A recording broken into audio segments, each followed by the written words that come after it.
G'day, I'm Sam Henry. I'm 17 years of age and a student at Massey High School. Today I'm hoping to get just an insight of the training that's involved in becoming a truck driver.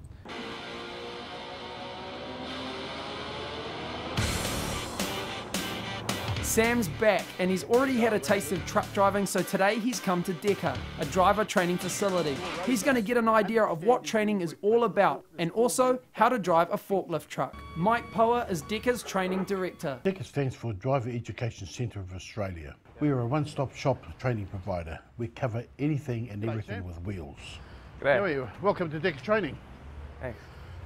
Sam's sitting in on a course for forklift driving. There's a whole raft of things that we do. Example, all the category of driver licensing. We set out to achieve things like raising the standards on our roads in particular, increasing the individual trainee skills. Right, the aim of the course. At the end of this training session, I'll be able to send you out with the basic and simple knowledge of operating the forklift safely within your workplace. The classroom video graphically illustrates the dangers of this common workplace tool. Sam first learns the safety basics. Right, let's recap. What about climbing on? You know, you always hear people say, jump on the forklift, jump off the forklift. What do you think is the correct method? You have to make sure you have 3 points of contact on the forklift. Well done, Sam. My God, you're a quick learner. The theory over, time to get out in the yard. I expect it to be a bit challenging. I've never done it before, so but you know, I like a challenge. Now that you're seated and you're comfortable, obviously the steering wheel, one can make the assumption. Yep. And of course the steering wheel or steering column adjuster. And by that we just pull it upwards. Yep. And if you've got a puku like mine, we need to push it out of the way. With the basics learnt, a practice forward and back, the challenging part of the day can begin. And the whole object of this exercise is keeping as close as practicable to your turning point. Right, I'm pivoting the forklift and you watch, okay, as I go round, holding the same lock, right? People don't have to be licensed to operate a forklift, but the type of people we look for are those people who are going to consistently apply safe practices. Safety with forklift operations is paramount. Good man. Now look for a line to here, then a hard lock around, we're facing back in that direction. So Mike, you must have quite a bit of driving experience to be a trainer. Actually, yes, I have actually. In fact, I'll show you my licence. That licence, to me, is like a hammer to a carpenter. Quite impressive. Impressive? Yeah. Well, I guess there's something for you to aim to. Cool. Oh, it's definitely harder than I thought it would be. I thought you just hop on and drive it, but you got to be really conscious of the things around you and the safety. Well done, Sam. So with forklift skills on board, Mike takes Sam to Halls Trucking, a big refrigerated trucking company. Rob Bates, driver trainer there, will take Sam out on a delivery run.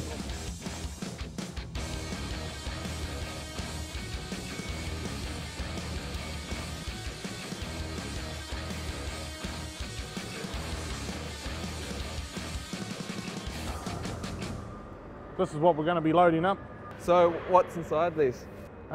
These have got fruit pulp inside them. I think they're around about 800 kilos each. It's going to put in some empty pallets and then we'll load this stuff in. We'll put a shoring bar across which holds the product in there and then we're ready to go. With the fruit pulp on the road, there's time for a chat. We'll take current employees out and see what their skill set's like. Basically it's like an in-cab assessment. I'd normally go out, I'd be sitting in the passenger seat and I'd just observe, see what they actually do. Bad habits creep in, but I feel as though some of them drivers aren't actually aware of until they're pointed out. A trip like this has to include a classic truckie's food stop. But for Sam, it's not a stop with classic truckers' food. A couple bottles of water, mate. Yep. Drink plenty of fluids through the day. When you're out on the road, the hours can get quite long. Even though like older truck drivers will tell you to drink a lot of coffee, it's not actually that good for you. Through the day it loses its effect. Safer on the road, mate. Keep those eyelids open. Sweet. So with eyes wide, that fruit pulp's back on the road.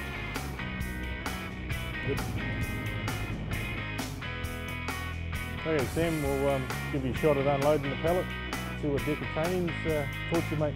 Sweet as. Rip into it.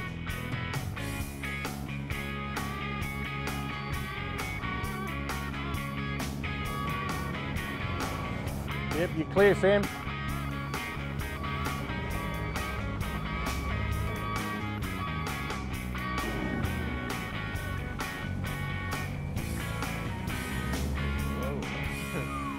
Sam seems to have a very good attitude for a young fellow.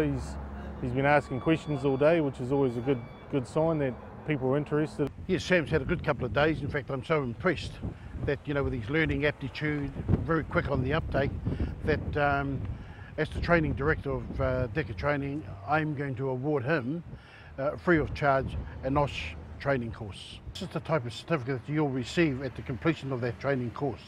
Awesome. All right. In fact, I'll go so far as taking into consideration what you've done today as part of that training, so we can decrease the course to a 1 day as opposed to a full 2-day course.